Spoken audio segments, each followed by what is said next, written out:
Hey, Facebook. I'm struggling a little bit with my connectivity, so I hope this one is coming through. Happy post-Thanksgiving. I hope you all had happy, safe, healthy, if quieter Thanksgiving this time around, and got to spend a little time with family, whether at a table or virtually on the phone or via Zoom or one of the many other platforms we've all been learning about in the last few months. I was lucky enough to have my kids home. They're college-age kids, and they were home from break, home from school, studying remotely, probably through the Christmas holidays. But we had a lot more time on our hands, which made us think a lot about our own holiday traditions and the ones we miss, particularly that involved family who usually come and spend Thanksgiving with us, but also other traditions. And one of those traditions is we usually go and get a Christmas tree the day after Thanksgiving. And that is something I do with my extended family who are around for the holidays. And it's a really fun tradition, and all kinds of things have sprung up around that.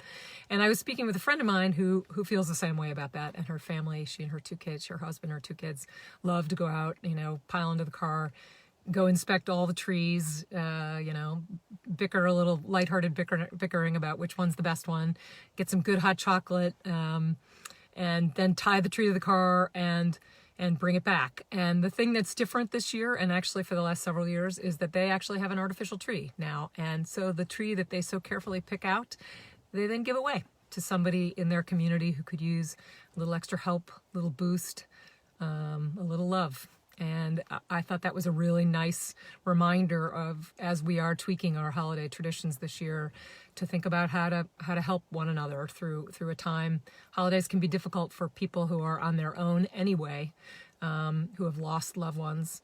And we certainly have all experienced a lot of loss recently. And so I think there are lots of ways for us to be on the lookout for each other this year. So in the newsletter earlier this week, I took a stab at just starting that conversation because it was Giving Tuesday, and just put in, a handful of local nonprofits that I happen to have. There's just no way for me to comprehensively list them, although I'm going to try to list more.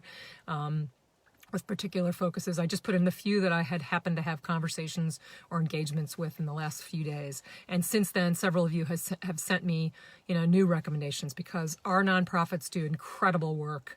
And sometimes they're organized as official nonprofits, and sometimes the work is done through social service directors in our individual towns, which each town has. And we can all be on the lookout for both formal and casual ways to help people out who might really be struggling this holiday season. So I'm certainly going to try to put together lists as much as I can and spark ideas. And if you have other ideas, please pass them along to me as we go through the next 3 weeks. So I hope you're staying safe and healthy and wearing your mask and social distancing and washing your hands and all those things that have become also new habits for all of us. So talk to you next week. Thanks.